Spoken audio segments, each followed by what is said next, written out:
জোর করে আপনি নারী হইয়া নারীর ইজ্জতে করলেন না। আপনার বুক কি কাঁপে নাই একবার? আর তুই বা কেমন পুরুষ? তুই পুরুষ না অমানুষ? তোদের কি ভয় নাই খুদার?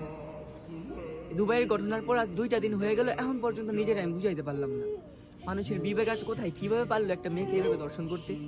আপনি একজন নারী, আপনি কিভাবে পারলেন একজন নারীকে এইভাবে দর্শন করার জন্য সুযোগ করে দিতে? আপনার চেহারা দেখি নাই, কিন্তু আপনার সাউন্ড শুনে মনে হয়েছে আপনি একজন মায়ের বয়সী। আপনার ঘরে কি মা বোন নাই?